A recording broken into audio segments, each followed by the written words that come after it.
All right, we're back, and I'm here with Prescott. How you doing, Prescott? Doing great. Good. And now, when I started talking about MASH a little bit earlier, I saw your eyes light up, and it turns out you're a fan. Big fan. Yeah. What are your memories, your earliest memories of MASH? So my mom really liked it, and that was like at night. She's like, okay, when MASH comes on, I just want to watch MASH. So at first, I kind of had disdain. As soon as that opening sound played, I was just like, no more cartoons. But I can greatly attribute it to shaping my humor. It's clever humor, very sarcastic. I love it. Yeah. So You see a lot of Hawkeye in yourself, yeah. Alan Alda's still my all-time favorite actor. Yes. Well, your story and my story are very similar. I watched MASH when I was a kid with my mom, and when I was a kid, I hated it. I was like, oh, this is stupid. There's nothing, they're just wearing green and talking all the time. There's nothing funny about this.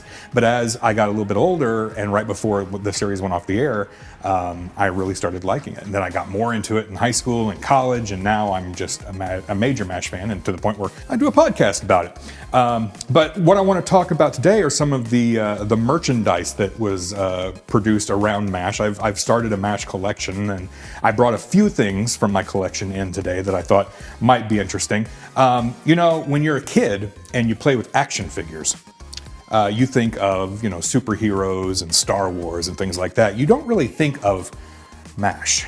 But MASH did actually put out a line of action figures. This one is BJ. Now I have the entire collection, including the Klinger in the pink outfit, which is the more rare of the whole ensemble. But we've had some listeners of our podcast email in and say, "What kid plays with a MASH action figure?" This kid. Something else that was manufactured near the end of the run, MASH beer. I would not recommend drinking it. My understanding is that even in 1983, when it was produced, it was pretty foul. Of course on MASH they had the still where they made their gin, and they also manufactured some mini stills. I have one of those as well. People of a certain age will remember buying Halloween costumes that looked like this, that you bought them in a box. This is a MASH Halloween costume. I'm not sure what year this is from. I don't know if this has a year on there. It does, but I don't have my glasses. This originally was $2.99 is when you purchased this off the shelf. But you have the mask here. I assume that's supposed to be Hawkeye. I think it looks more like Klinger, but and then you have the vinyl plastic bodysuit that you would put on with it and go around and trick or treat. So I love the fact that back in 1975 or whatever, there were little kids running around dressed as Hawkeye. I would hope they had a martini glass. That's all I hope, Or at least like the meatball surgeon reference. Exactly. Yeah. Scripts. So I have two different scripts here. Now the first one is a script called from the episode Inga. What's notable about this is that it's been signed by Alan Alda right there. This is one of several scripts that I have in my collection. This is not necessarily one that was used on the show. This is one that he sent out as promotional items. This one, however, was used on the show. This is my co-host on the MASH Matters podcast, Jeff Maxwell, who played Private Igor.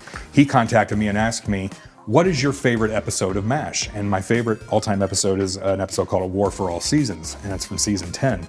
And so he dug through his scripts and pulled this out and sent this to me and gave it to me as a gift. But not the coolest thing he ever gave me. Let me show you what I consider like one of the prize pieces in my collection. So when you're on a TV show, much like the Spiel, you have a call time. The crew has a call time. The cast has a call time, and they distribute what's called a call sheet before the day before to let you know, hey, here's what time we need you here. These specific people need to be here at this specific time. Well, this right here is an original call sheet from the series that Jeff gave me, and this particular call sheet is very special because this is from the very last day of filming of MASH. The final episode, the penultimate episode, was called As Time Goes By, where the MASH camp buries a time capsule. And that's what this episode was. So this is the call sheet. This is the last call sheet that they ever put out for MASH. So you have the cast, and on the back you have the crew. like there. But you have Alan Alda, and Mike Farrell, and Harry Morgan, Loretta Swit. They're all on there. So this is one of my prized possessions. You know, I have this in a frame up on my shelf, and but I wanted to bring it in today and show off because this, to me, it's not just a piece of paper. Because it comes from the last day of filming, it's a piece of history for me. A lot of tears probably shed. I'm surprised there's not blotches on it. It's you can find footage online on YouTube. Go on there and type in last day of filming, and you'll see there were hundreds of reporters on the set that day. Thus concludes the show and tell segment of this episode of The Spiel. Thanks for hanging out. Absolutely. I mean, you don't have to twist my arm to talk about MASH.